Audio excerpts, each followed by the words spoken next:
Bonsoir à toutes et à tous, nouveau numéro ce soir de l'émission Putsch Live. Vous êtes déjà très nombreux en attente sur ce live. Merci beaucoup à toutes et à tous d'être là. Ce soir, nouvelle émission. Nous sommes le lundi 19 avril, toujours sur confinement, saison 3, couvre-feu, c'est pareil, c'est la même. Liberté publique absent de ce débat. Et j'ai le plaisir ce soir, le grand plaisir de recevoir madame la députée Martine Vonner. Martine Vonner, bonsoir, comment allez-vous ? Bonsoir, très bien, merci de m'avoir invité ce soir et avec Carlo, j'ai presque envie de dire on se quitte plus parce qu'on se déplace beaucoup ensemble, mais c'est un très beau plateau, merci. Ah ben c'est normal, je trouvais que cette doublette était intéressante. Bon, Carlo, on se connaît, il est déjà venu plusieurs reprises sur Putsch Live, on le reçoit toujours avec beaucoup de plaisir. Et bonsoir Carlo, comment allez-vous ? Alors, d'abord, je vais très bien, je te remercie parce que chaque fois que tu m'invites sur Putsch Média, tu as l'intelligence de me mettre avec une blonde magnifique. Alors, l'autre fois, c'était une consoeur, je crois qu'elle s'appelait Alexandra, je ne me rappelle plus exactement, mais elle était… Et nous lui passons le bonjour à Maître Dupuis, si elle nous écoute. Voilà, Maître Dupuis, tu lui passes le bonjour parce que vraiment, elle est exceptionnellement intelligente, donc tout ça, c'est…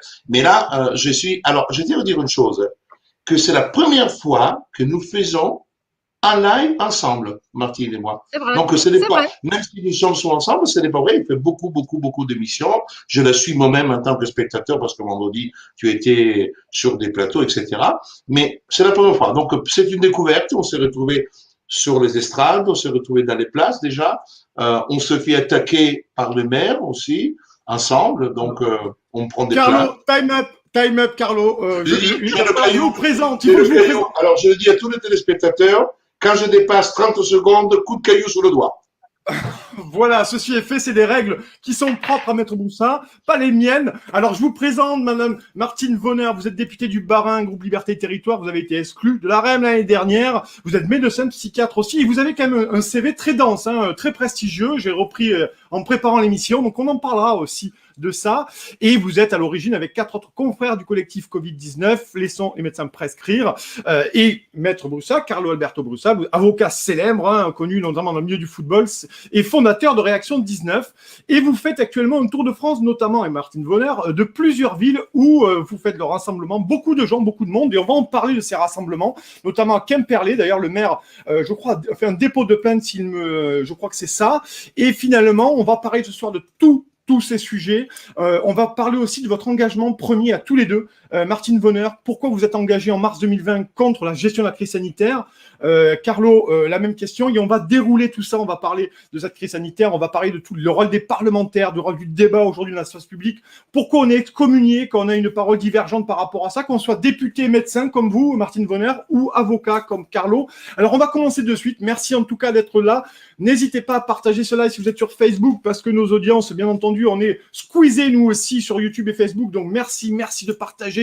Sur YouTube, abonnez-vous à la chaîne et mettez un petit pouce bleu pour faire remonter cette vidéo. Première question et honneur aux dames. Madame la députée, j'aimerais qu'on revienne sur votre engagement premier. Quand est-ce et pourquoi vous vous êtes engagé et vous vous êtes mis en retrait ou on vous a mis en retrait, vous me le direz, de la reine finalement sur vos prises de position sur cette crise politique et sanitaire? Alors, merci de me donner la parole en premier. Très simple. Engagement immédiat au moment du premier discours du président Emmanuel Macron.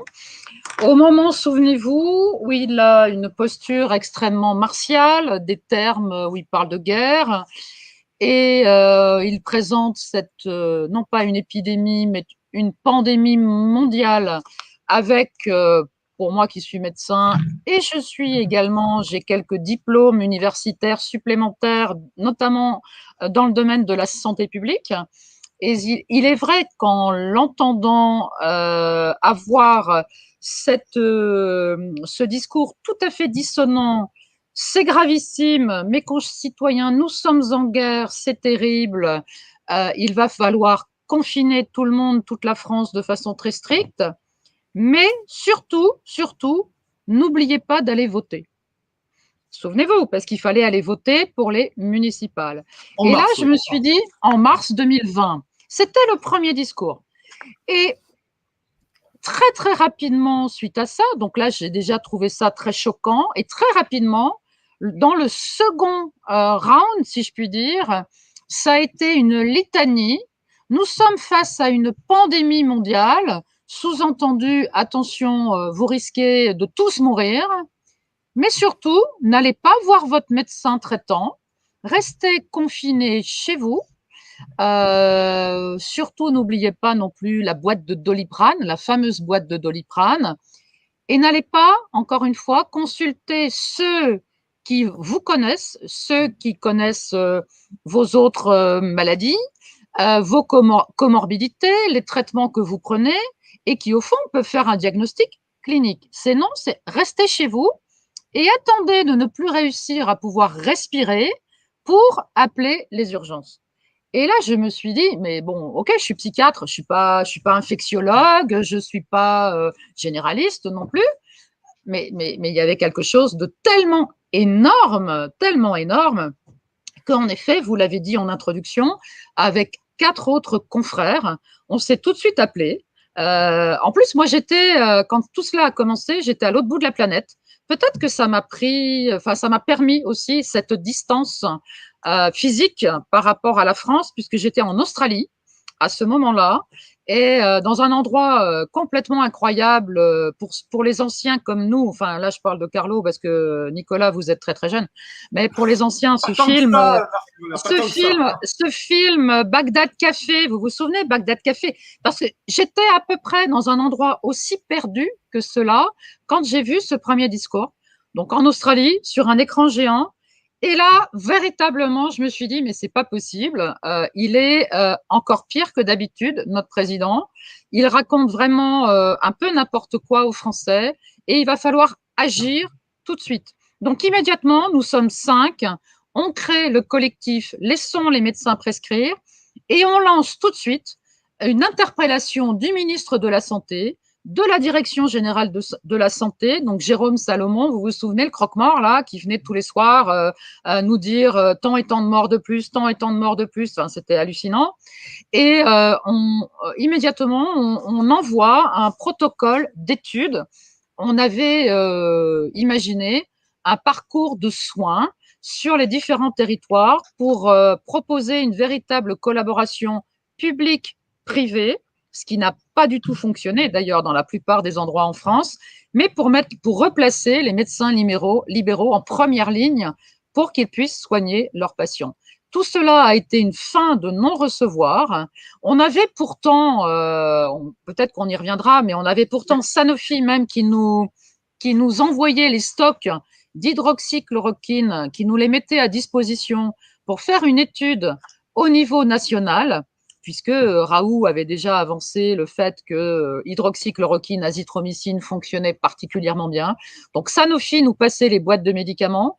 On avait à peu près 1000 soignants qui étaient volontaires, qui se sont engagés en disant si nous sommes malades, nous acceptons. D'abord, c'était facile en tant que soignant de se surveiller, les constantes, la saturation, etc. Très simple, faire un électrocardiogramme. Donc, tout cela était très simple. Donc, voilà. Donc, on est stratégiquement à notre poste parce qu'on sait ce qu'il faut faire face à une épidémie.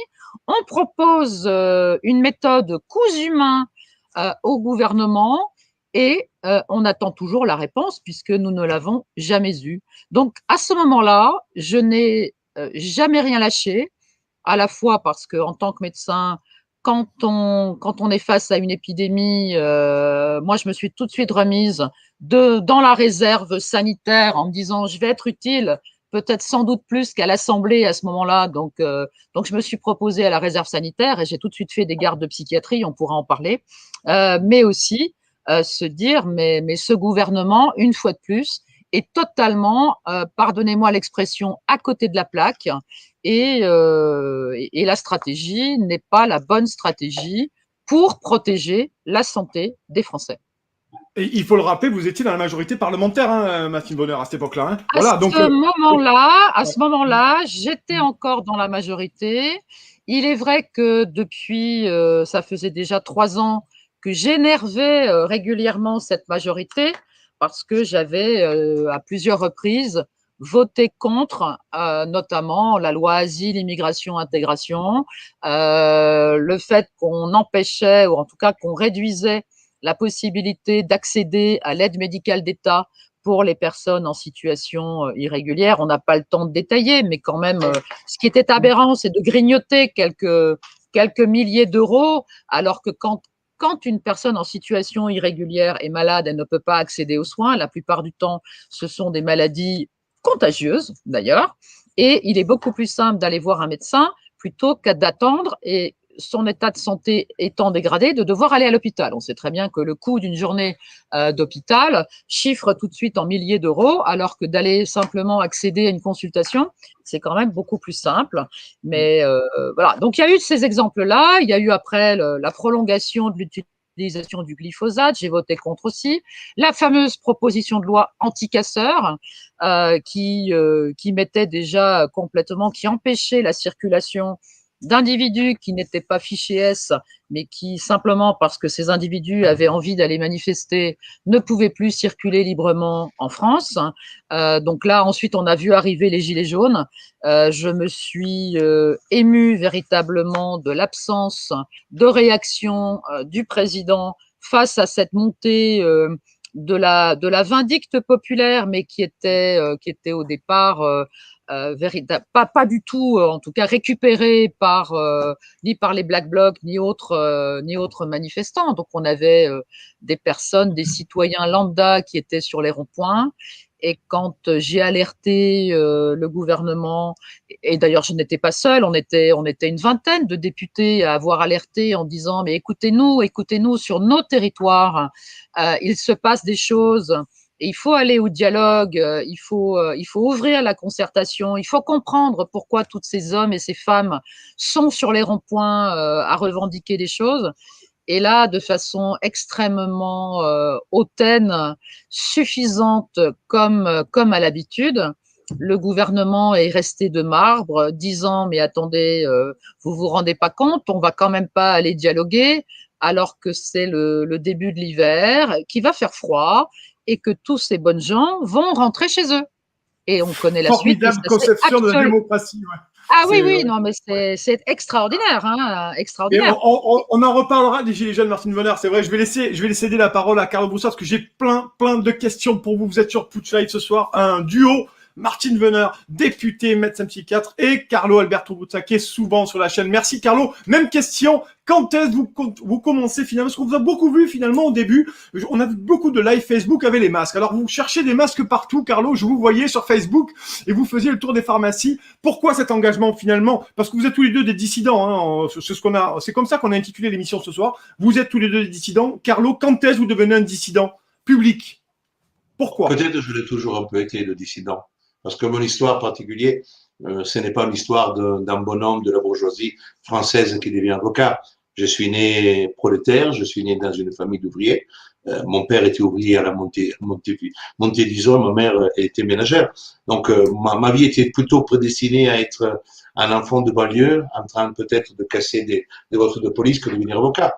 Après, le destin de la vie a voulu que mon pas soit différent. Donc, au fond, j'étais un peu dissident parce que j'avais un peu de rage en moi, parce que je ne comprenais pas pourquoi j'avais perdu mon père et pourquoi je me trouvais à devoir travailler à 14 ans, 11 mois dans une usine à faire des casseroles. Voilà mon histoire. Donc, à partir de là, on ne peut pas être identique aux autres. Après, vous avez ce que vous a donné la nature, c'est-à-dire l'intelligence. Et ça, faut être humble dans la vie, mais Saint François d'Assise disait aussi, l'humilité ne réside pas dans la capacité que nous avons à ne pas reconnaître les valeurs qui caractérisent notre personne. Et donc, ça veut dire tout simplement qu'il faut reconnaître ce que nous pouvons avoir donné par la vie. Et l'intelligence, peut-être, c'est la seule chose de bon que mon père m'a donné après qu'il soit parti dans ce monde. Et à partir de là, je suis arrivé en France et quand je me suis retrouvé confronté au mois de mars, c'est peut-être mon intelligence qui a été touchée le plus parce que j'étais arrivé dans ce pays parce qu'il y avait liberté, égalité, fraternité. Ces trois termes, on ne les avait pas sous les palais italiens. En Italie, on avait dans les salles d'audience le crucifix.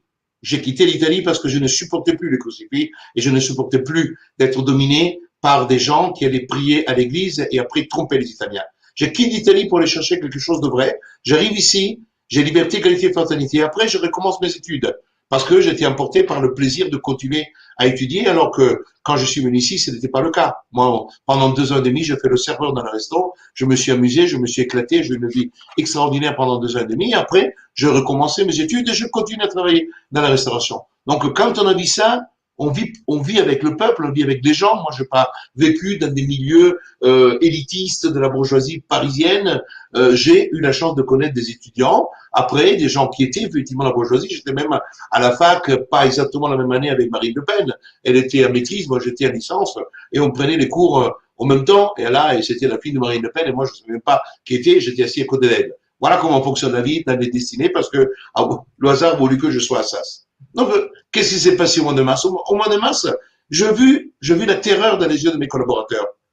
J'ai vu la terreur dans les yeux de mes collaborateurs parce que quand on voit l'annonce, je sens, et les collaborateurs, ce sont des gens, ce sont des Français, ce sont des personnes avocats, et même étant avocat, je sens que quelque chose est en train de sombrer.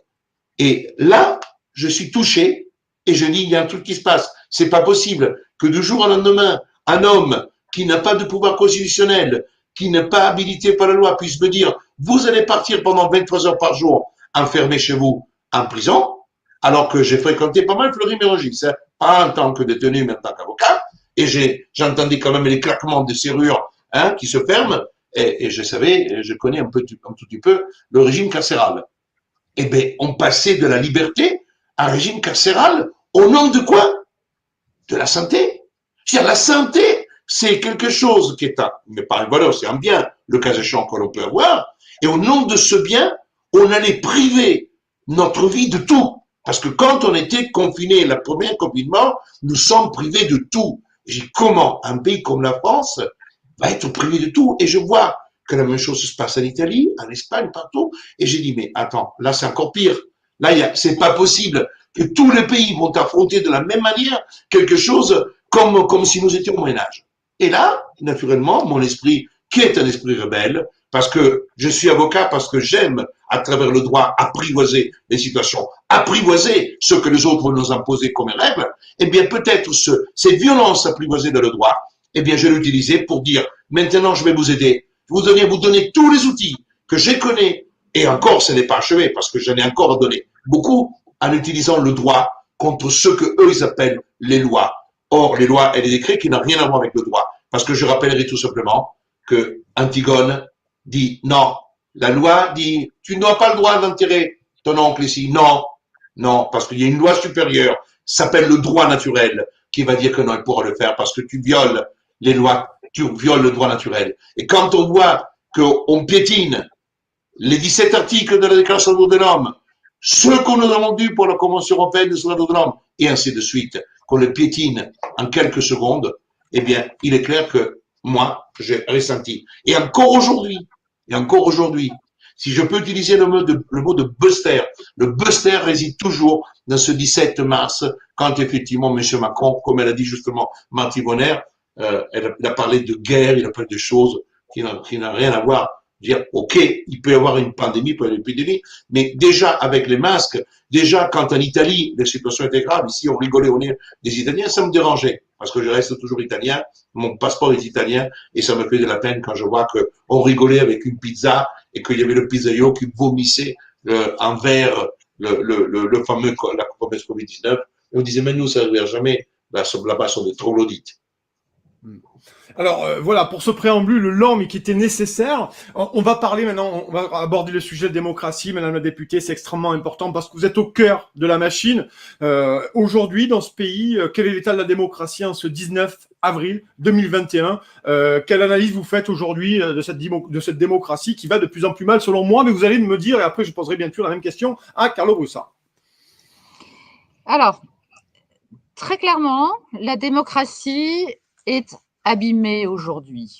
Abîmée, pourquoi? Parce que depuis, en effet, un an maintenant, depuis plus d'un an, depuis que les parlementaires, et vous savez que ce fait majoritaire avec plus de 300 députés sur 577 qui votent le doigt sur la couture du pantalon comme le bon roi l'a demandé, c'est-à-dire Emmanuel Macron, porté par un gouvernement qui, pour moi, aujourd'hui, est totalement illégitime parce que incapable de vouloir le bien des Français. Depuis donc ce 23 mars 2020, où cet état d'urgence sanitaire a été décidé très clairement, parce qu'il n'y a pas eu de débat démocratique. Dès le départ, dès le début de cet enclenchement de l'état d'urgence, face à ce virus et des épidémies, il y en a déjà eu de nombreuses dans le monde.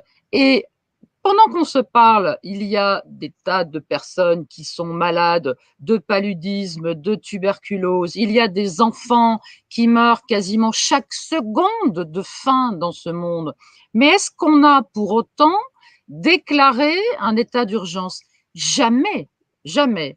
Et cet état d'urgence, on avait tous les outils, en tout cas, pour faire face à cette épidémie, même une épidémie grave, parce qu'au fond, on ne connaissait pas le niveau de létalité. Donc la létalité étant le nombre de personnes susceptibles de mourir à partir du moment où elle avait été contaminée.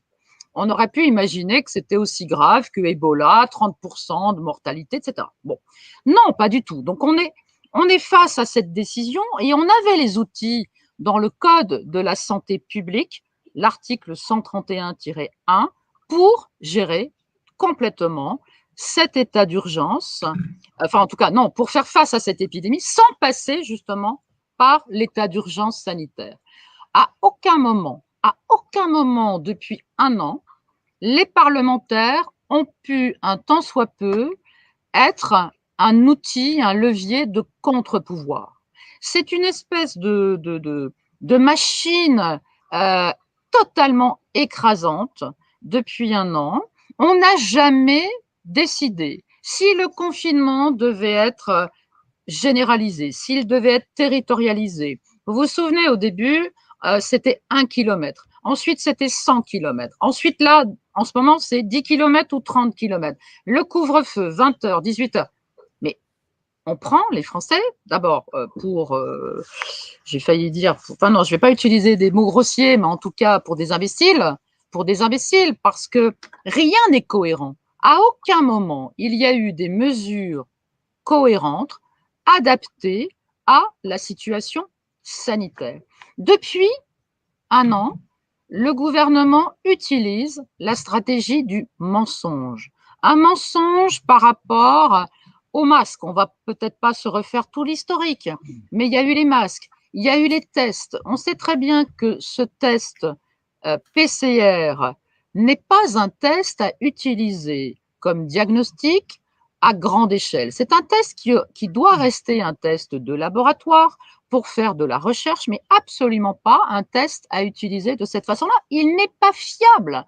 Tous les chiffres qui sont avancés et qui sont tous les jours assénés sur les ondes, à la télé, sur les médias, etc., les médias mainstream, parce que les autres n'ont pas de droit de citer, en fait, sont totalement faux. On parle, pour continuer en permanence à entretenir la peur, à terroriser les Français, et c'est vrai que c'est le seul truc qu'ils ont réussi, parce que quand vous parlez aux gens autour de vous, d'abord, il y a une vraie fracture, il y a une fracture entre des citoyens qui, malheureusement, croient complètement tout ce qui est dit en permanence, et de ce fait sont terrorisés, ils ont peur de mourir. Moi, je leur en veux pas, c'est-à-dire que cette ingénierie sociale qui a été faite depuis un an par des techniques qui sont très très connues, enfin, et même en tant que médecin, enfin, Pavlov avait démontré tout ça. C'est une technique de dressage collectif de la population, vraiment en les impressionnant en permanence par la peur. J'en viens même à me demander si on n'a pas sur les médias en permanence des images subliminales. Parce que pour qu'ils courent de cette façon-là, prendre des rendez-vous pour se faire vacciner, c'est à croire vraiment qu'il y a une espèce de possession collective, mais cette peur de mourir qui est complètement injustifiée par rapport à la réalité, j'expliquais tout à l'heure en introduction, au fond, il y a un an, on ne savait pas quelle pouvait être la mortalité ou la létalité. Aujourd'hui, on a ce recul suffisant.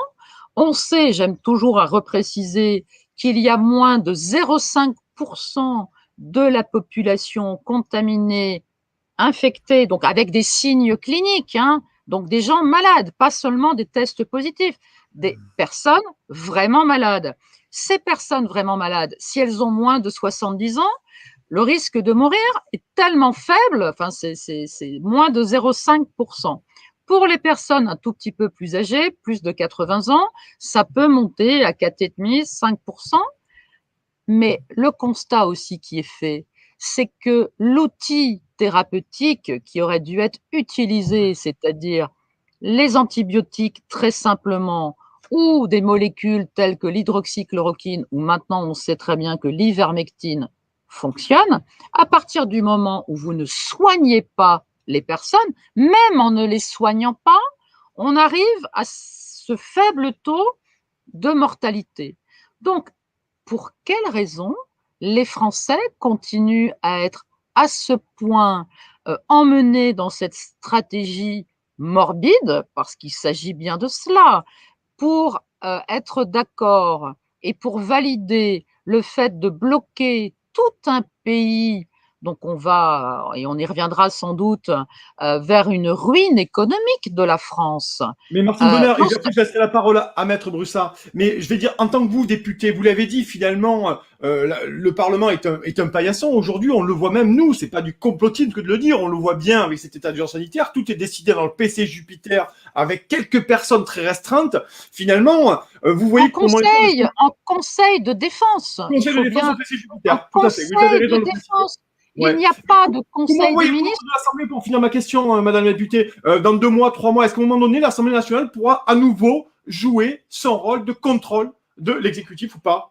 Et après, je laisse Je la parole crains à que Carole. non. La réponse est non. Pourquoi? Parce que l'état d'urgence aujourd'hui va jusqu'au 1er juin 2021. On a vu la semaine dernière le Premier ministre qui est venu encore une fois faire une grand-messe devant les parlementaires pour reculer les prochaines élections départementales et régionales fin juin. Donc, ça a été repoussé que d'une semaine, hein. On n'a toujours pas compris la raison, si ce n'est que c'est soi-disant pour pouvoir vacciner 2 millions d'individus supplémentaires. Donc, vous voyez, on frise le délire là, hein.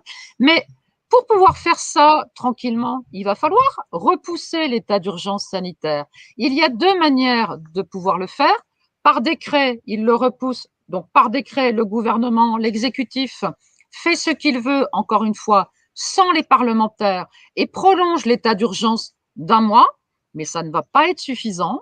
Donc, ma très grande crainte, c'est que l'état d'urgence rentre définitivement par une loi que les parlementaires vont encore une fois voter parce qu'il n'y a plus aucun contre-pouvoir et que la majorité, si on leur dit de voter ça, ils vont voter de cette façon-là. Pourquoi? Parce que les parlementaires n'attendent qu'une seule chose, ils ont une attitude politicienne, ils ne sont pas là pour contrôler ce que fait le gouvernement, ils veulent être simplement là à 1 an des échéances législatives, ils veulent être réinvestis par leur parti politique, par leur groupe politique, donc ils s'en fichent totalement des citoyens français, ils s'en fichent totalement des libertés. Et c'est ça qui est absolument terrible. Et malheureusement, je suis très, très, très seule à l'Assemblée pour dénoncer cela, voire quasiment la seule à dénoncer cela. Enfin, dans l'équation, il y a quelqu'un, il manque les citoyens qui vont aller voter. Je crois qu'ils ont peut-être oublié tous ces gens-là, parce qu'à un moment donné, il y a des gens encore qui mettent des bulletins dans des urnes. Je crois que c'est encore monnaie courante en France, le bulletin dans l'urne, le vote. On verra pour combien de temps. Maître Broussard, sur cette question de la démocratie, est-ce que Martine Bonner disait que le gouvernement était illégitime? Quel est votre sentiment là-dessus? Quelle est votre analyse, Maître Broussard?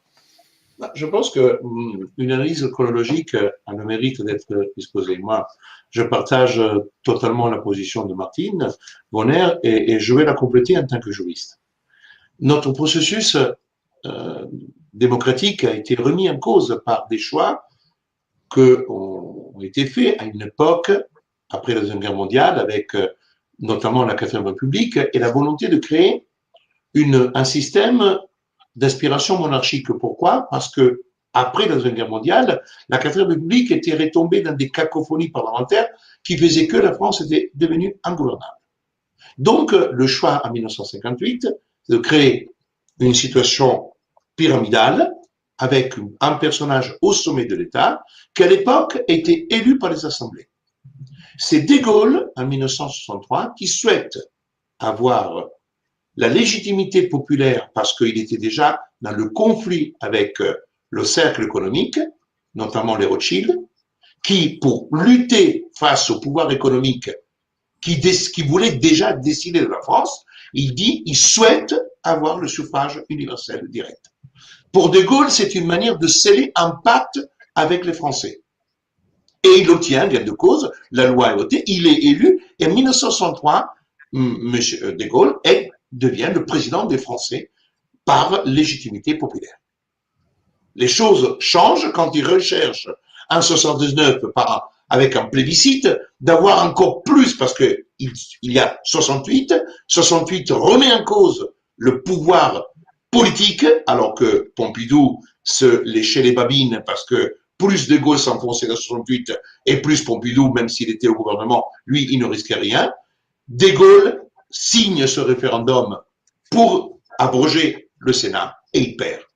C'est la fin de l'histoire politique de la France. Ça veut dire quoi? Ça veut dire qu'à partir de ce moment-là, les hommes politiques, même s'il y a,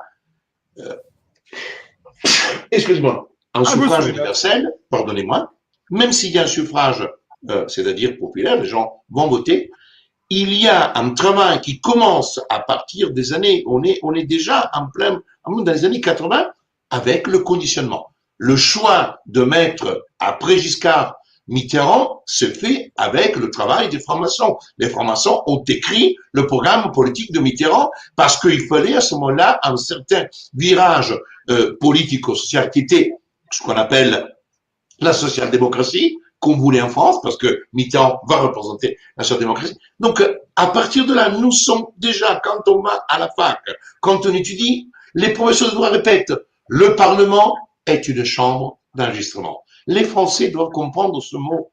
Chambre d'enregistrement, ça veut dire quoi? Ça veut dire que les lois sont mises sur la table par le gouvernement à travers des projets de loi. Et quand il y a une proposition de loi, on fait faire le sale boulot aux députés ou aux sénateurs. Pourquoi? Parce que quand on a envie qu'une loi ne soit pas portée par le gouvernement et pour cacher le jeu, même les amendements, on les fait porter par un membre député ou sénateur comme ça. Ah ben vous voyez, c'est pas moi qui ai voulu la loi, la loi vient. C'est une loi qui est écrite par le gouvernement, mais portée par Madame Aguiar, qui après s'est fait massacrer, parce que quand ils ont vu qu'elle était si impopulaire, ils se sont mis d'accord avec le Conseil constitutionnel pour la sabrer. Ça veut dire quoi, chers amis de Putsch Média? C'est qu'aujourd'hui, vous pouvez me traiter de complotiste, vous pouvez me traiter de Martin Bonheur, vous faites fausse route, parce que vous devez vous concentrer sur ce qui est le fonctionnement de nos institutions. Parce que ce n'est pas parce que vous... Regardez le paradoxe. Le mot paradoxe, hein, c'est un mot philosophique. Pourquoi? Quand vous prenez l'article 34 de la Constitution, Martine Bonner le connaît très bien, parce que c'est l'article qui donne la compétence à la loi pour régler les questions relatives aux libertés. C'est l'article 34. Et alors vous avez, par rapport à l'état d'urgence sanitaire, que toutes les questions relatives aux libertés, d'aller venir, d'entreprendre, de manifester, d'opinion, tout ce que vous voulez, est du domaine du règlement. Par transfert voulu par le Code de la santé publique et la loi du 23 mars 2020. Par contre, le Parlement, comme par hasard, alors qu'il devrait défendre la liberté, il va voter les lois liberticides. La loi sécurité globale, loi terrible. Parce que j'en parlerai dans une émission spéciale que je ferai. Parce que quand on regarde les articles, chers amis, mais je peux vous dire autre chose, que c'est une loi fasciste. Mais quand je vous dis que c'est une loi fasciste, je pèse mes mots. Parce que comme vous voyez les pouvoirs qui sont donnés au préfet, la reconnaissance faciale, le drone, tout, ça veut dire tout ça. Et avec, vous rajoutez le décret du fichage, avec tout ce qui peut être aujourd'hui. Moi, je sais très bien qu'on sait à quelle heure je mange, à quelle heure je dors, quand je sors, mes enfants, tout. Parce que le décret, vu la position que je tiens anti-gouvernementale à certains aspects, c'est normal que je suis fiché quasiment comme un terroriste. Et je suis Carlo-Alberto Broussard, un avocat. Je respecte le code de la route comme de la manière la plus absolue. Et je pense que je suis le plus respectueux de tous les textes de ce pays. Et là, c'est le paradoxe. Voilà. Ça veut dire simplement que le Parlement va voter les lois les plus liberticides, la loi sécurité globale. La loi séparatisme que Martine a dénoncée, Madame Bonner au début a dénoncé, mais il faut la lire entre les lignes. Mais même pas entre les lignes, il faut simplement la lire pour comprendre que c'est une loi massacre. La fin de la liberté d'instruire ses enfants, c'est quelque chose de très fort, était ancré dans le système français. C'était un pays de liberté, la France.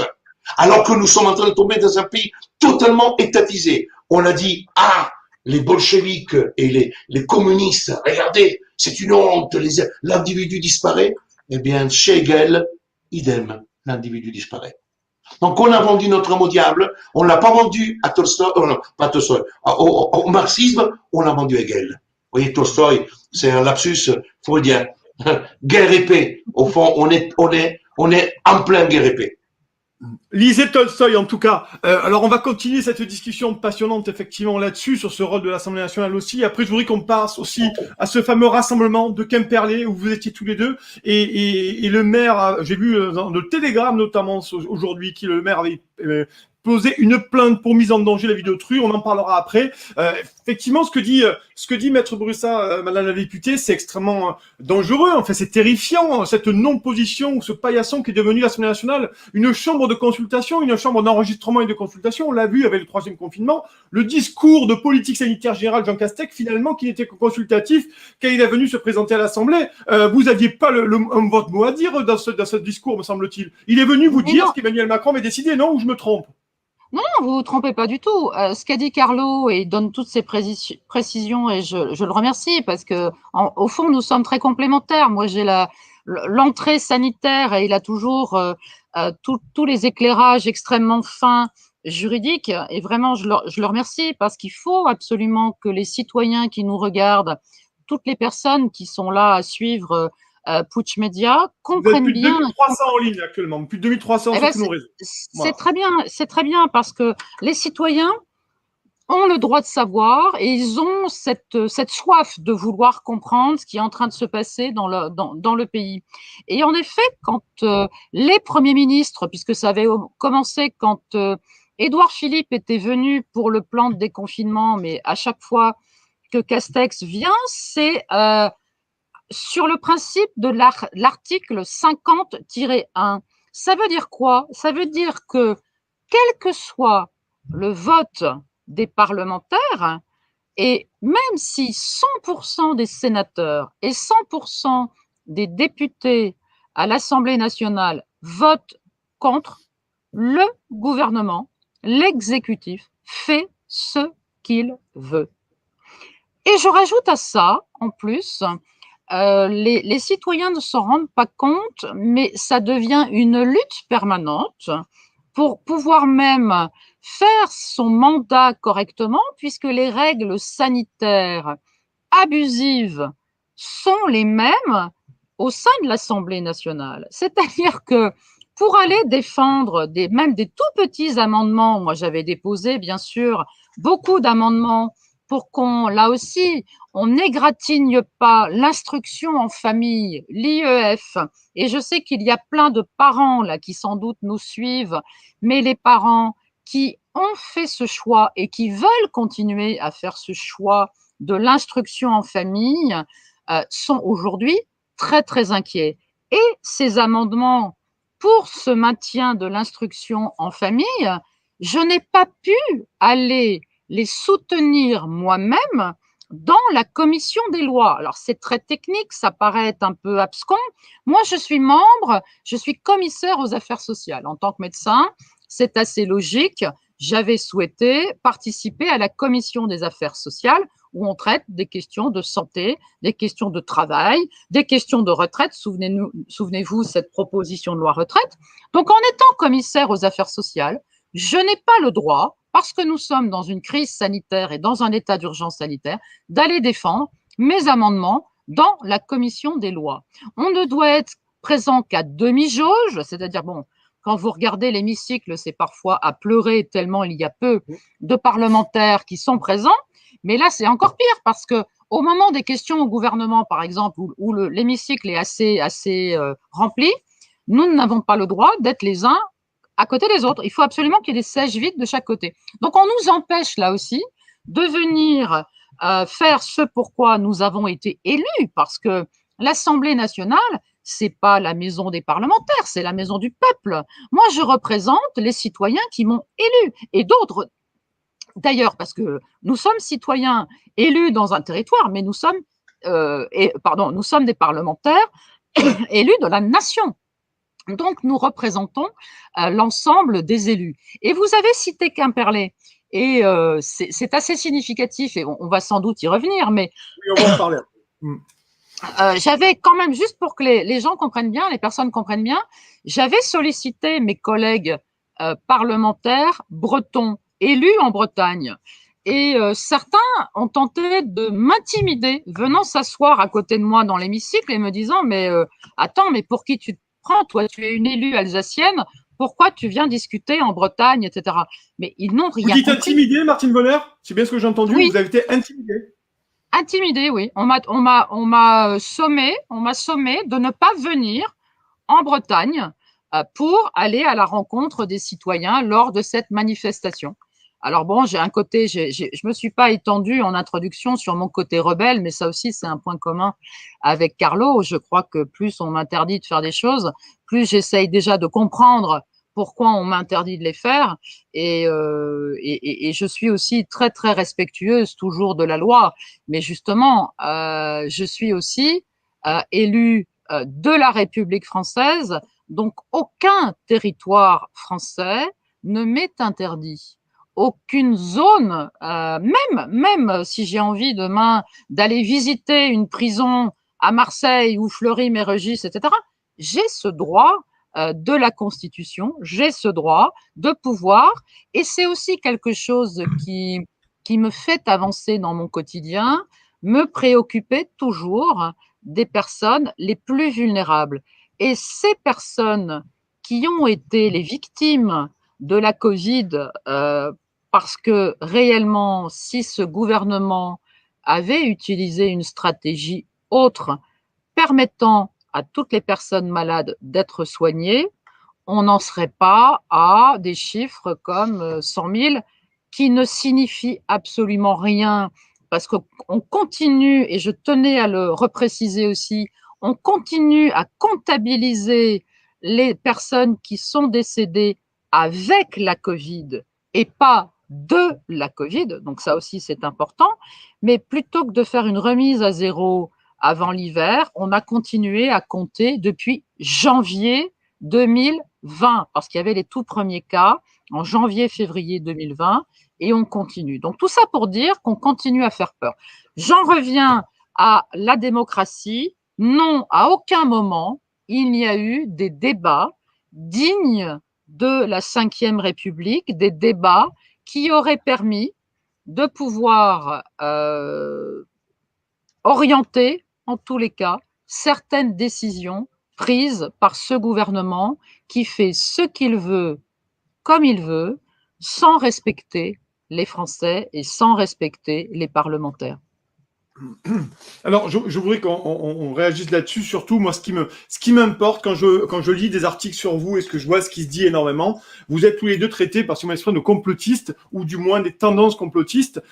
Comment vous le prenez concrètement? Parce que c'est vraiment compliqué aujourd'hui à subir ce genre d'attaque en permanence, d'avoir été excommunié comme ça a eu débat public, ça soit pour vous, Madame la députée, dans l'Assemblée nationale, et après dans les médias. Carlo, c'est pareil. Carlo, première analyse pour vous. Comment vous le vivez? Parce que vous avez beaucoup pris position et maintenant vous passez de moins en moins dans les grands médias parce que vous avez peut-être cette étiquette complotiste. Je me rappelle de certains grands médias qui vous avez traité de ça. Je me rappelle dans des articles. Comment on le vit ça? Parce que ça c'est important et on parlera du débat après. Est-ce qu'on peut encore débattre en France? Mais première question là-dessus. La première question, c'est qu'il est clair que le terme complotiste, je peux l'interpréter et je le sens de deux manières. D'abord, c'est un propos, c'est un terme injurieux. Et ça, je ne le changerai pas. Après, aujourd'hui, si je devais faire un procès à celles et ceux qui me traitent de complotiste, je passerai mes journées à faire des procès. Donc, le but Le but aujourd'hui, c'est de passer outre et de travailler et donner la preuve tous les jours. Parce qu'aujourd'hui, je mets au défi quiconque d'aller sur le site de Red 19 et de regarder s'il y a une phrase complotiste dans les actes qui sont produits. J'ai déposé une plainte contre les masques et transformé en plainte avec caution de partie civile. J'ai mis en œuvre l'opération OxyChild. Maintenant même, le ministère de la Santé, la haute autorité de santé dit que l'oxymètre est un outil parfait pour mesurer le taux d'oxygénation, y compris pour les personnes malades de Covid. Comme par hasard, c'est sorti après que je parle. Alors, je ne dis pas ce qu'on m'a dit sur le dos. Quand j'ai proposé l'opération oxymètre, y compris dans des personnes, dans des structures alliées, je me suis fait cracher dessus. Alors, imagine un peu que quand chez les alliés, je me fais cracher dessus. Quand il s'agit des autres, ils ont fait passer que j'étais des fake news. L'oxymètre vendu en pharmacie était devenu une fake news dite par le complotiste Boza. Donc, à ce moment-là, qu'est-ce que tu veux répondre? À ce moment-là, tu comprends, et les gens ne sont pas dupes, parce que tu mesures ton oxygène, tu sais l'oxygène, moi je dis pas, si mes enfants ont un taux supérieur à 95, je me porte bien. Sinon moins de 95, je remercie les enfants qui m'envoient ça. C'est pour ça que je me bats. C'est les enfants qui m'envoient leurs dessins et qui disent plus de masques. Maître Boza, vous êtes notre héros. Eh ben, il le dit. Il me fait des signes avec le pantalon rouge. Alors, je sais pas quand je mets le voix. Là, voilà, super héros. Voilà le dessin. Tu prends ces exemples-là pour te comprendre que c'est pour eux que je me bats. C'est pour Carlos, les enfants. Ouais, mais je comprends, mais ce que je veux dire par là, c'est que pourquoi en France, il n'y a pas un débat serein? Et je poserai la même question à Martine Bonner. Pourquoi il n'y a pas de débat sur un plateau télé avec des avis équilibrés où on peut débattre? Parce que chaque fois que vous êtes passé sur les plateaux l'un ou l'autre, vous vous êtes fait tomber dessus par une foule de gens. Et puis dans les articles, on a à peu près le même son de cloche. Pourquoi en France, finalement, on a plus de débat et qu'il y a les excommuniés et puis il y a ce que j'appelle la carte routière de la pensée autorisée? Carlo, et après je demanderai à Martine Bonner. Alors, Nicolas, aujourd'hui, je m'en fous, les grands médias qui m'invitent pas. Ce qui m'intéresse, c'est que je suis italien et je me promène en France avec Martine Bonner quand nous le pouvons et l'accueil est un accueil extraordinaire avec des femmes, des mères, des grands-mères qui sont absolument pas des étudiants de droit, qui viennent pleurer dans mes bras, qui remercient pour le travail que Martine fait, que je fais. À ce moment-là, tu sais, si aujourd'hui nous pouvons simplement être une petite étincelle, mais je ne peux que me réjouir parce qu'effectivement, nous n'avons pas entre nos mains la propagande, nous n'avons pas entre nos mains les médias, nous ne nous appelons pas Xavier Niel ou Drahi, nous n'avons pas la possibilité, on n'est pas propriétaire de BFM. Donc, qu'est-ce que tu veux? Mais moi, aujourd'hui, que ce soit par le canal d'un YouTube, je refais une autre chaîne, et après je vais sur Odyssey, après je vais sur le site, eh bien, je continue à communiquer et je le ferai inlassablement jusqu'à mon dernier souffle, cher ami. Parce qu'aujourd'hui, je n'ai plus rien à prouver. Ça fait 27 ans que je fais l'avocat. J'ai eu la chance d'avoir, et j'ai la chance d'avoir des clients exceptionnels, d'avoir un vécu extraordinaire. Donc, aujourd'hui, je fais ça. Je mets au défi quiconque de prouver que je fais ça pour un intérêt personnel parce que je ne peux être ni député, ni sénateur, ni président. Donc, à la limite, des gens me disent, mais t'es vraiment con. Tu pourrais vivre ta vie paisiblement et cool et tu fais ça. Mais non, je suis peut-être masochiste. Mais je le fais. Je le fais parce que je pense qu'aujourd'hui, être à côté d'une femme comme Martine Bonner, qui se bat, et je le sais comment elle se bat, et je connais maintenant son histoire, et je sais les poissons dans la gueule que c'est prise dans l'hémicycle. Et moi, je donne du respect parce que quand je l'ai regardé, j'ai frissonné, je disais, mais c'est pas possible, il y en a une. Eh bien, il y en a une. Eh bien, tant mieux. Ça veut dire que quand il y a une, il y a une brèche. Et quand il y a une brèche, la digue peut tomber. Ne l'oubliez jamais. Et aujourd'hui, c'est ce travail-là de capillarité. Chaque Français, chaque personne qui s'approche de moi, de Martine, et de celles et ceux qui portent le même discours, c'est arriver à convaincre. Parce que la révolution, ce ne sont pas les politiques qui la font, c'est le peuple français. Et le peuple français, de plus en plus, est en train de réfléchir, réagir. Quand tu prends les commentaires, quand tu vois, il y a des gens qui sont maintenant de plus en plus éveillés. Les commentaires qu'on avait il y a 9 mois sur le site n'ont plus rien à voir. Aujourd'hui, des gens qui savent, ils veulent des actions, comme la citation directe que je vais délivrer contre les transiteurs pour l'opération OxyChild. Parce qu'aujourd'hui, il y a même un jugement qui a été rendu en Allemagne qui dit exactement ce que nous avons mis dans la plainte, qui a fait enlever le masque dans tout le Weimar. Et je rappellerai que le mot Weimar, ça fait venir la chair de poule, cantonné démocrate et français. Parce que le Weimar, ça rappelle une période bien sombre. Eh bien, c'est le tribunal de Weimar qui a dit les masques sont inutiles et en plus, elles sont dangereuses. Donc voilà, et le temps nous donne raison. Le temps, la persévérance, parce que eux, ils peuvent raconter des bobards. Nous, on a fait des actes. Nous faisons des actions. J'ai fait 36 actions directes. Les vaccins, quand je les déposé le 16 décembre, on me traitait de fou. Je me suis fait, mais vous pouvez pas, je n'ose même pas lire les courriers que j'ai reçus d'insultes. Et on m'a dit que j'étais celui qui allait bloquer la vaccination en France, sur le plateau d'Hanouna, quand j'étais encore invité. Eh bien, chers amis, je suis très heureux, parce qu'aujourd'hui, madame la médecin vous dit que ce ne sont pas des vaccins, qu'ils sont dangereux. Comme par hasard, AstraZeneca, c'est de la merde. Comme par hasard, les vaccinodromes de Nice a été fermés, et aussi à Cambrai ou je sais pas où. Ça veut dire que les gens ne vont pas parce qu'ils ont raison de ne pas y aller, parce qu'ils n'ont pas envie d'être des cobayes. Alors, ce que j'écris, c'était des fake news? Non, ce que j'écris s'avère être la vérité. Tous les jours, tous les jours, tous les jours. Et c'est le temps qui nous donne raison. Moi, je n'ai pas fait de bluff. Les actes sont sur le site. Il suffit de les lire. Il suffit d'y aller, d'avoir envie de lire les 100 pages de plainte contre les masques, les 42 pages de plainte de vaccin qui sont en train d'être modifiées. Parce qu'aujourd'hui, on a aussi maintenant des avocats de Grenoble, de Saint-Nazaire, qui communiquent les plaintes déposées. Parce qu'il y a eu une femme qui est morte de Pfizer-BioNTech, l'autre qui a des... Et on a de plus en plus. Donc, la différence qu'il y a entre Martine Bonner, moi, un être humain, c'est que moi, quand il y a un père qui perd sa fille ou une fille qui perd son père à cause d'un vaccin, c'est un drame. Pour le numérique et pour la sphère, ce n'est qu'un numéro. Parce que dans la théorie avantage-inconvénient, il y a des morts, il y a maintenant des paralysés, il y a des gens qui sont bousillés à vie avec Remdesivir. Pas de problème, c'est pas très grave. Parce que ce qui compte, c'est que les big pharma puissent vendre leur putain de poison. Parce qu'aujourd'hui, je le dis à tout le monde, à tous ceux qui t'écoutent, et à ceux qui écoutent le Bouche Média, et je termine sur ça. Et je termine sur un point fondamental. Sur un point fondamental. Aujourd'hui, je mets au défi quiconque d'établir la preuve que l'ARN messager a déjà soigné, que l'ARN messager a déjà été utilisé comme un vaccin, comme me rapporte la preuve. Non. Aujourd'hui, l'ARN messager est encore une technique qui est en phase de test, chers amis. Parce que l'ARN messager est encore, il n'y a même pas dans la communauté scientifique parlons d'unanimité, mais quand tu as Steve Pastore s'appelle, qui a travaillé, qui a fait sa thèse pour l'Institut Pasteur en France, qui avait proposé, qui travaille aujourd'hui avec BioNTech, qui a dit, vous savez ce qu'il a dit des adénovirus, qui était du Frankenstein. Le mec qui produit l'ARN messager de BioNTech traite AstraZeneca et les autres qui produisent l'adénovirus comme Johnson & Johnson de Frankenstein.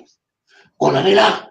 Et quand tu vois à ce niveau scientifique, et ceci a été dit sur un mainstream comme Europe 1, parce que je tente de tout écouter, de tout lire, de tout noter, et de tenter de les mémoriser sans besoin de lire de notes. Parce que quand je parle de ce que moi, je ressens là. Et je sais que les gens sont trompés. Et je sais que les gens sont dans le mensonge aujourd'hui. Et que ce mensonge est vendu. On l'entend, je vais laisser parler Madame la députée, c'est vraiment qu'elle n'a pas parlé, mais voilà, vous savez que vous allez donner du grain à moudre, vous le savez mieux que moi, hein, à ceux qui vous accusent de complotisme.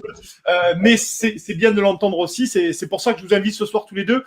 Madame la députée, Madame Martine Bonner, je voulais qu'on revienne à ça. Qu'est-ce que ça fait au bout d'un moment, selon des mois et des semaines durant d'être traité de complotiste, d'être pris à partie, notamment par les... Je m'appelle Steve Pascolo, Steve Pascolo, le fameux mec qui a dit que les adénovirus, c'est du Frankenstein. Steve Pascolo. Chacun ira voir. Ouais, Martine Bonner, je vous en prie. Martine Bonner, comment vous le prenez, comment vous l'avez pris, comment on le gère, ça, finalement, d'être pris à partie en permanence? On est obligé de le gérer et je n'ai pas envie de m'y habituer parce que si je devais m'y habituer, ça serait... j'aurais une carapace et j'en perdrais de mon côté, je crois, d'humanité. Je me force absolument pas. Je suis un médecin extrêmement bienveillant et d'autres qui m'entourent et mes proches pourraient vous dire que certains soirs, je m'effondre en pleurant, non pas parce que certains députés m'insultent dans l'hémicycle, parce que c'est mon lot quotidien quand même, hein, quand c'est pas le ministre lui-même qui croit qu'il est encore chez lui à l'Assemblée nationale, alors que c'est nous qui daignons, nous les parlementaires qui daignons accueillir le gouvernement.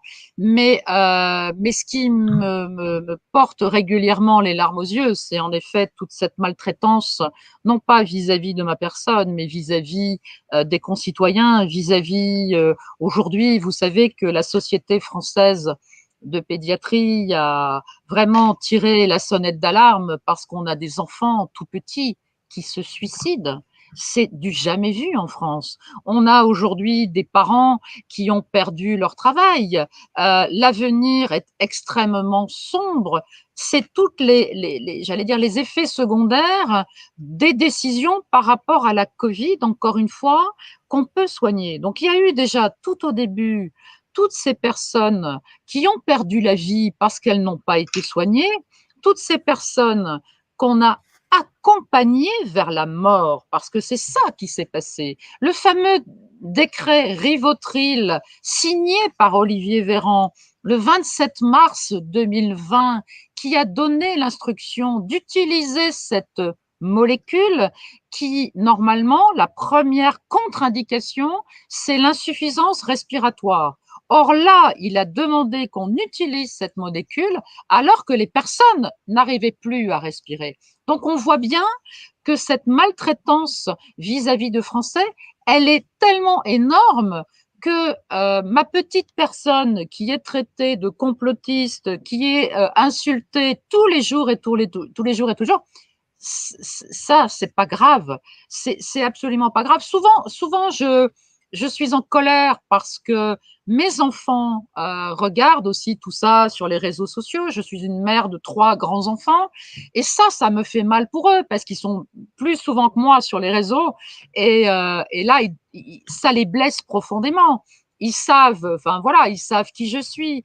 Ils connaissent mes combats. J'ai 57 ans, je suis pas née de la dernière pluie. J'ai une grosse partie de ma vie professionnelle derrière moi. Ils savent quels ont été mes combats. J'ai été la directrice médicale du SAMU social de Paris.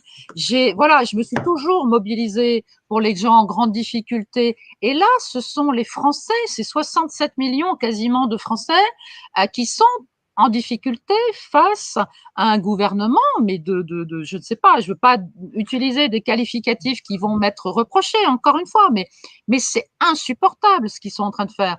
Donc, ok, je suis traitée de complotiste, Carlo aussi, d'autres confrères, que ce soit avocats ou même médecins, le sont traités aussi, mais c'est parce que nous dérangeons.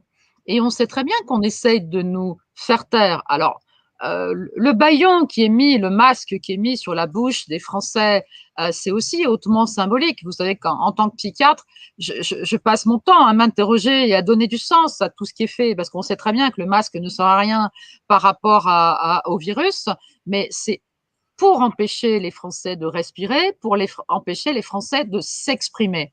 Donc, c'est absolument énorme, vraiment cette maltraitance collective. Donc, j'ai envie de vous dire que c'est pas ma personne. De temps en temps, je me dis, mais je me pince, hein, parce que je me dis, mais c'est incroyable. On est le pays, normalement, des droits de l'homme, on est le pays des Lumières, et c'est passé où tout ça ce qui me choque aussi profondément, c'est que quand on est médecin, il y a le fameux serment d'Hippocrate, on décide toujours, vous avez à un moment parlé de l'évaluation bénéfice-risque, mais aussi avec cette notion d'éthique médicale.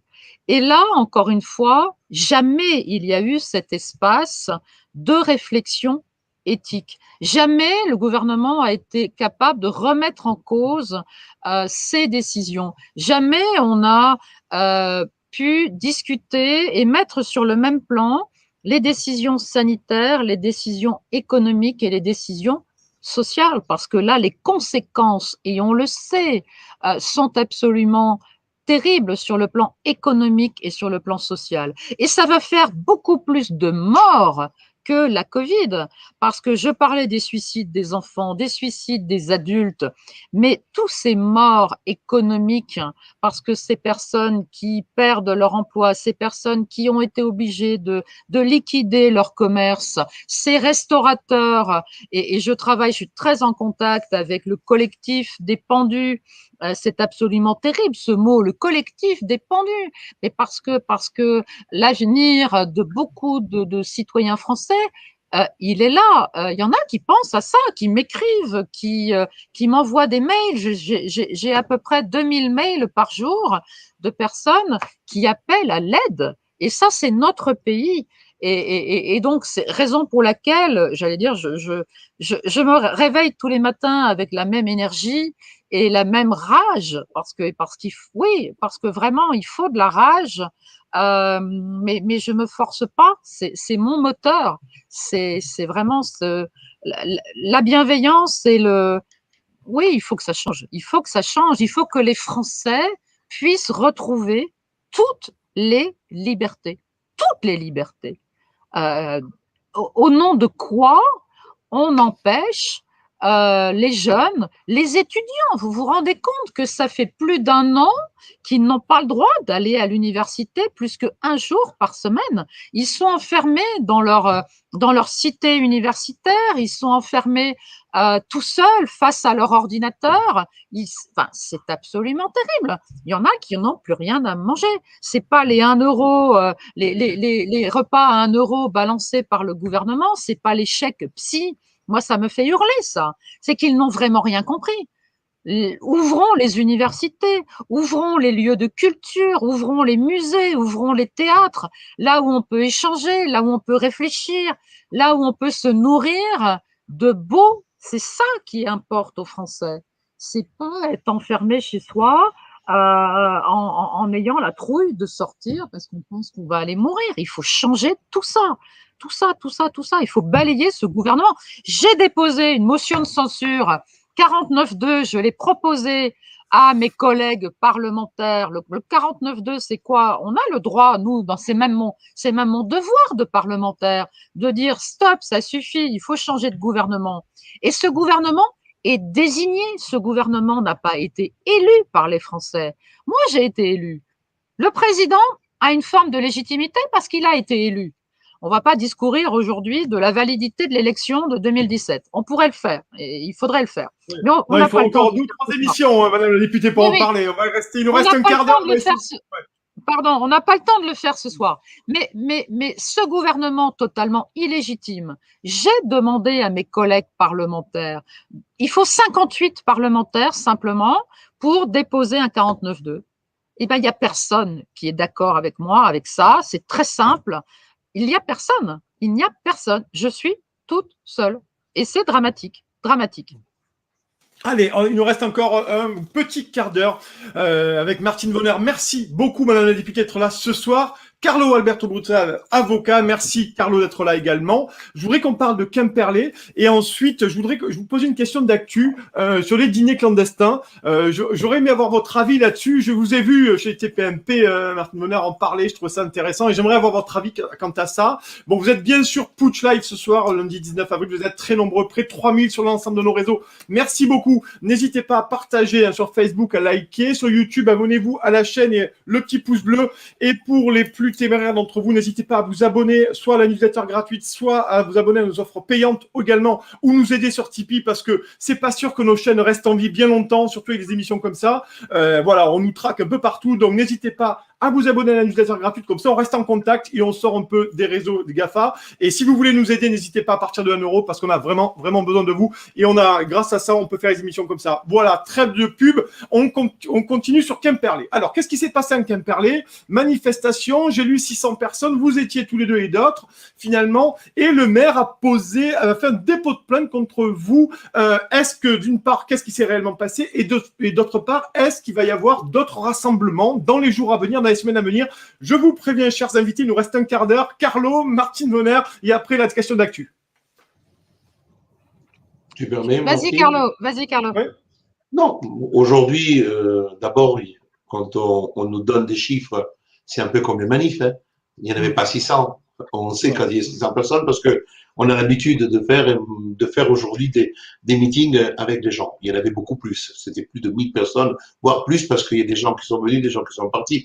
Donc, ce qui s'est passé à Quimperlé, c'est la rage qui était à l'intérieur des esprits de ces élus de la République en marche, socialistes et autres, qui ont qui ont vu leur terre, je dirais, touchée par des complotistes qui venaient porter de Piétiné, maître. l'amour, qui venaient porter de l'amour, qui venaient porter de l'amour. Parce qu'avant tout, nous avons discuté et on a porté de l'amour. Je peux vous dire que les accolades, les embrassades, les messages que nous avons reçus, Martine Bonner et moi-même, je crois que jamais, j'étais à Toulon, on était ensemble à Lyon, c'était déjà très chaleureux. Mais là, c'était quasiment fou. J'ai l'impression d'être Patrick Bruel du complotisme.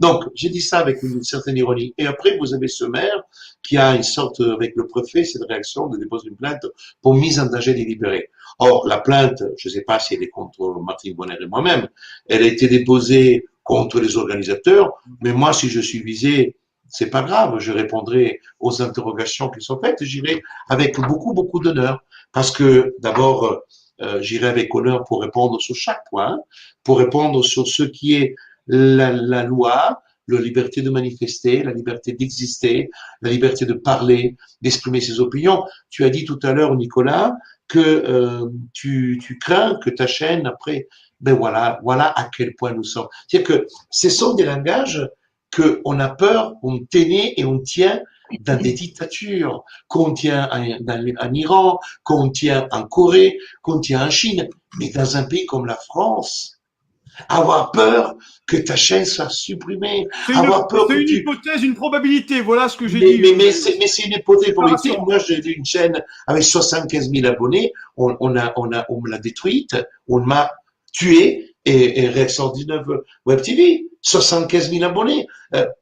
Voilà à quel point nous sommes.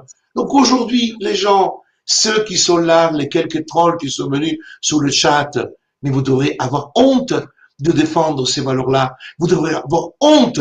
C'est-à-dire que c'est ça la réalité. C'est pour ça que je suis enragé. Qu'il y ait encore des gens qui puissent parler d'une démocratie quand on empêche une députée et on lui dit même, attention, peut-être vous n'entrez pas à l'Assemblée demain matin. Parce qu'elle était avec des gens sans masque, parce qu'il y avait des gens qui sont approchés de nous et qu'on pouvait être contaminés comme des pestiférés. Il manque simplement les poils jaunes. On en est là. Et voilà ce que je dis aujourd'hui de ce pays qui me fait honte. J'ai dit que j'ai honte de cette, mais pas du pays. J'ai honte parce que le problème va bien au-delà de la France. Aujourd'hui, c'est un problème européen parce qu'aujourd'hui, la France, avec Macron, c'est un serviteur comme les autres parce qu'aujourd'hui, les pouvoirs est ailleurs. Alors, je disais, Frexit. Non, le Frexit, non, parce que ça veut dire qu'on donnerait quasiment une légitimité à la France de cette Europe. La légitimité de la France a été tuée lorsque le traité de Lisbonne a été rejeté par le peuple français. 54,8% des gens qui ont dit non à cette Europe.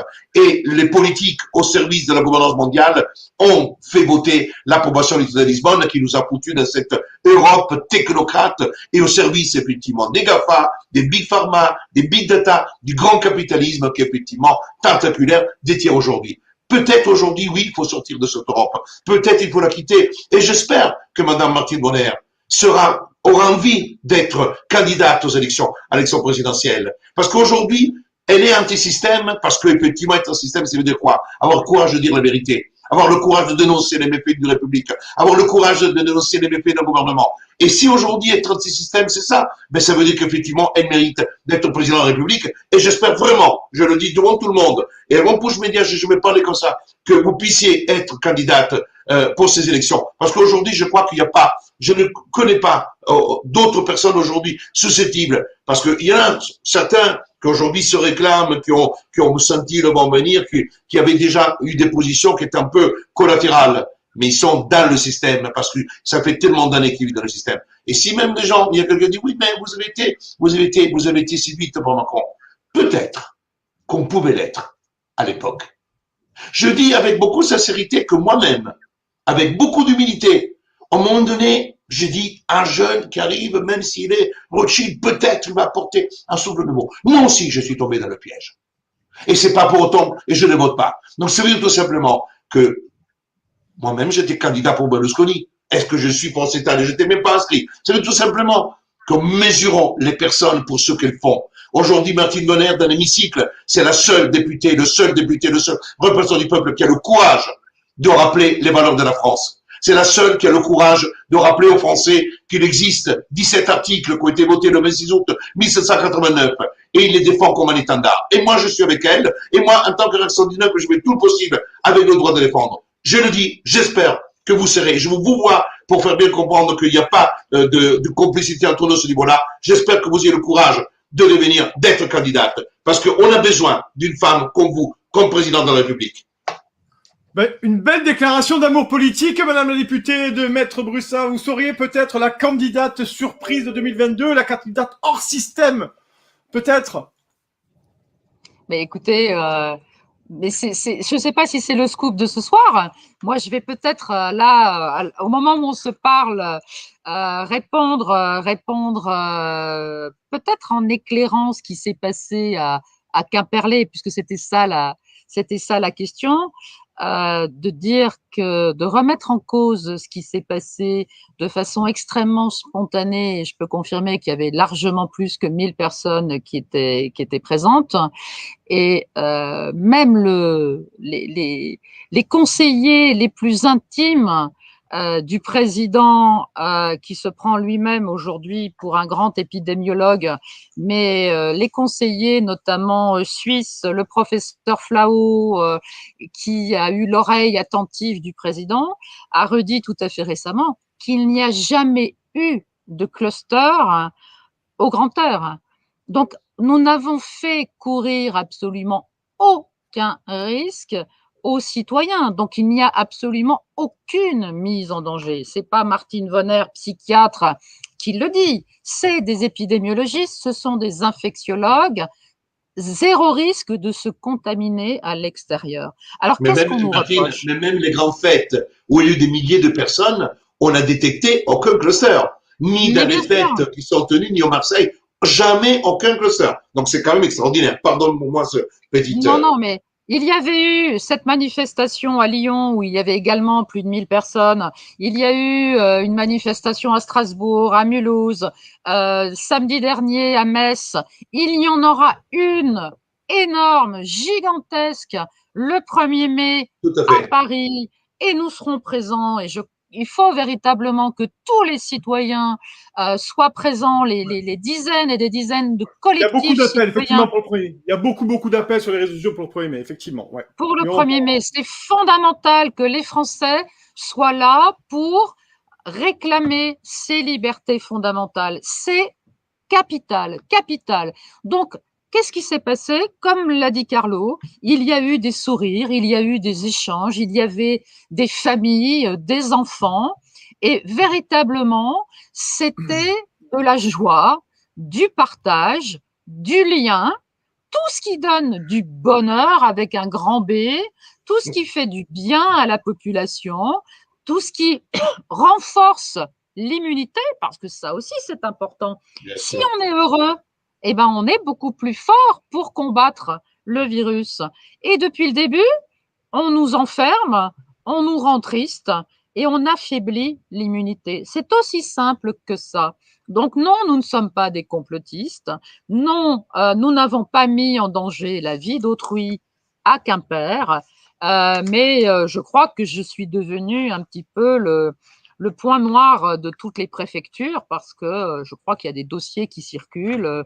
Sans doute, je suis la parlementaire qui fait peur à tous les préfets, mais j'en suis profondément attristée. Moi, j'aimerais véritablement que des médias, en dehors de tous les médias comme les vôtres, et vraiment merci parce que c'est fondamental que vous existiez et que vous ayez ce courage de nous inviter, parce que ça devient ça, vous vous rendez compte? Moi qui suis une humble citoyenne qui n'avait jamais fait de politique avant et qui suis élue, c'est la première fois que je fais un mandat et c'était la volonté, souvenez-vous, du président Macron, cette société civile qui devait faire enfin de la politique autrement. Alors je pense, et d'ailleurs c'est très drôle parce qu'ils m'ont dit un jour que j'étais leur plus grande erreur de casting. Ah ben oui, parce qu'ils n'avaient pas compris que moi, on m'avait jamais dit ce que je devais dire, on m'avait jamais donné des ordres et des éléments de langage, parce que les députés de la majorité sont bombardés sur leur smartphone à longueur de journée d'éléments de langage. Ben non, moi j'ai des valeurs, qui me viennent sans doute aussi, je suis une petite fille d'immigrés, qui me viennent aussi de mes grands-parents. Donc ces valeurs-là, personne ne peut me les enlever et personne ne peut me demander, ne peut me donner l'ordre de voter ou de défendre des idées qui ne sont pas en phase avec les miennes. Ça, c'est impossible. Donc continuer à défendre les libertés, continuer à défendre les droits fondamentaux, je vais continuer, coûte que coûte, à le faire, que ça soit dans l'hémicycle, même si en effet le fantasme de certains collègues parlementaires voudrait qu'on m'interdise de rentrer dans le Palais Bourbon, mais au nom de quoi? Mais ils sont complètement délirants. Hein. Enfin, la prochaine fois, je viens avec mon ordonnancier pour faire quelques ordonnances d'antipsychotiques, hein, parce que ça devient grave ce qui se passe. Hein. Franchement, c'est complètement incroyable. Au nom de quoi on m'interdirait l'accès à l'hémicycle? Bien sûr, si je suis malade, si je devais être malade, je serais la première à prendre des précautions et à ne pas sortir de chez moi si j'étais malade. Mais non, je ne suis pas malade et non, je continuerai, coûte que coûte, dans l'hémicycle ou sur le terrain, au contact des Français, à être à leur côté vraiment pour défendre ces libertés fondamentales que nous avons perdues. Et on sait très bien que si l'état d'urgence devait rentrer dans le droit commun, on ne va pas récupérer ces libertés perdues facilement. C'est absolument terrible. Donc, il faut stopper cela avant qu'il ne soit trop tard.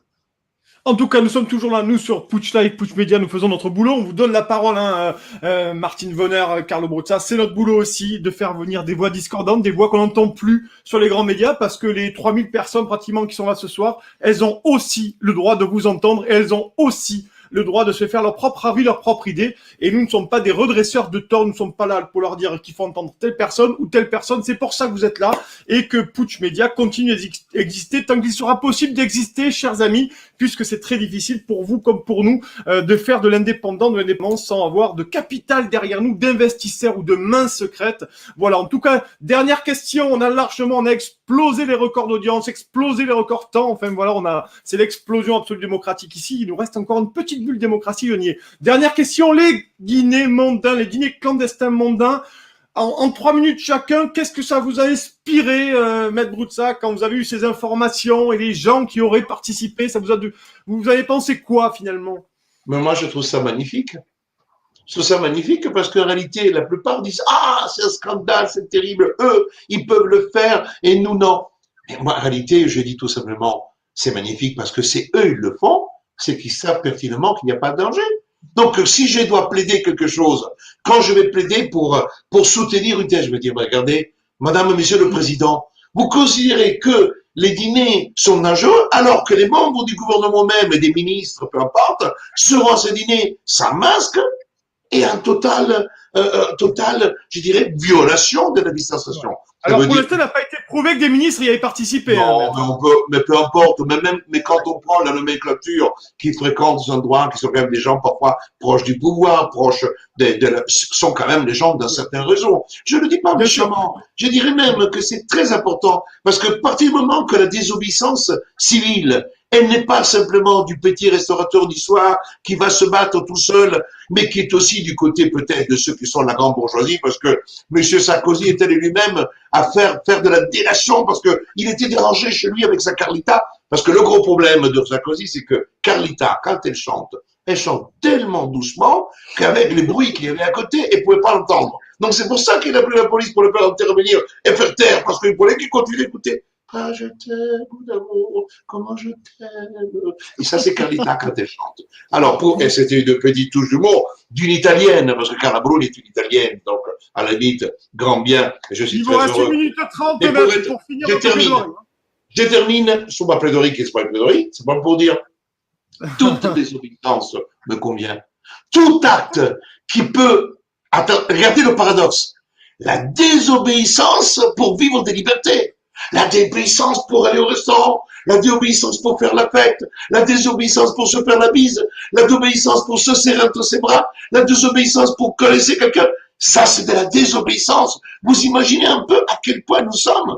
On désobéit pour vivre les libertés liées à la dignité humaine. Alors, chers amis, un message final de mon côté. désobéissez. Moi, j'ai désobéi tous les jours. J'embrasse, j'essaie, je cajole, je câline, je mets pas le masque, et je peux vous dire que je suis ici à 130 mètres du palais présidentiel. Alors, je peux vous dire autre chose que de police, il y en a de tous les côtés. Et j'y viens ici tous les jours. Donc, un message simple. La désobéissance, quand il s'agit de rétablir les libertés, ce n'est pas de la désobéissance. C'est la vraie révolution des âmes et de l'amour. Voilà, alors ça, c'est ces propos qui vous engagent, Charmel. Je suis obligé de faire mon rôle de modérateur, c'est normal, bien entendu. Martine Vonner, Madame la députée, vous n'avez pas répondu sur 2022. On ne sait pas finalement, vous avez noyé le poisson finalement, parce qu'il y a beaucoup de commentaires qui arrivent ici. Martine Vonner, présidente, je vote pour elle. Enfin voilà, je vous transmets les commentaires que nous avons sur les différents réseaux. Mais pour ces dîners clandestins et peut-être présidentiel, qui sait? Alors, le dîner clandestin, en effet, moi, ça m'a laissé de marbre parce que ces histoires de showbiz, et en effet, si c'est pour partager entre amis, pourquoi pas, ils font la même chose de toute façon. Ce que j'avais dit avec un peu d'humour sur un plateau télé cette semaine à l'Assemblée nationale, ils font la même chose dans les bureaux, hein. Le lendemain matin, on peut compter les bouteilles les bouteilles vides, hein, les cadavres. Donc, ils sont pas tout seuls dans les bureaux. Mais je trouve ça génial. Je trouve ça génial qu'ils osent à ce point braver le règlement. Donc, il y a peut-être même quelques députés de la majorité dont l'état de santé psychique n'est pas trop désespéré. Ils ont encore envie de vivre. Ils ont encore envie de partager des choses. Donc, il y a peut-être à aller, je sais pas. C'est un peu une note d'humour. Moi, étant dans le Grand Est, là, et pas loin de la frontière allemande et même pas très loin de la Belgique, moi, en ce moment, j'aimerais bien une Belge, hein, parce que le bourgmestre de Liège a appelé lui-même à la désobéissance civile à partir du 1er mai, validé par le gouverneur de la province. Donc, c'est plutôt pas mal ce qui se passe de l'autre côté. J'espère que ça va faire tache d'huile. Et j'espère que le 1er mai, ça va peut-être être le grand lancement de beaucoup de choses, et à commencer par la désobéissance civile en France. Parce que comment avancer, comment pouvoir continuer et complètement dans la non-violence, sauf à passer par des actes aussi simples que celui-là, c'est-à-dire d'arrêter de mettre le masque, d'arrêter de ne pas pouvoir aller au restaurant, etc. Moi, j'engage tous les restaurateurs et tous les petits commerces non essentiels à réouvrir. C'est très, très, très, très, très important qu'on aille de nouveau vers une France libre. Vous vous rendez compte de ce qu'on est en train de dire? Vive la France libre! Donc, c'est incroyable. Et donc, je vais garder le teasing pour les élections présidentielles. Comme ça, je suis sûre que vous allez me réinviter. Ben bien sûr, on verra, bien, grand plaisir en tout cas. Ces propos vous appartiennent également pour la désobéissance civile. Merci en tout cas à Martine Vonner d'avoir accepté ce grand entretien avec Mel Brutza qui était là. Merci pour ces éclairages. Je suis très content aussi, bien entendu, de vous avoir donné la parole. C'est normal. Cette semaine, nous recevrons notamment Anniva également et de grands invités pour la suite de la semaine. D'ici là, on se retrouve nous demain soir. Bien entendu, on vous souhaite à tous une belle et grande soirée, toujours sous couvre-feu, toujours sous confinement. En tout cas, bonne soirée à toutes et à tous. Et on se retrouve dès demain. Bye bye, vive la démocratie. Salut. Merci. Au revoir.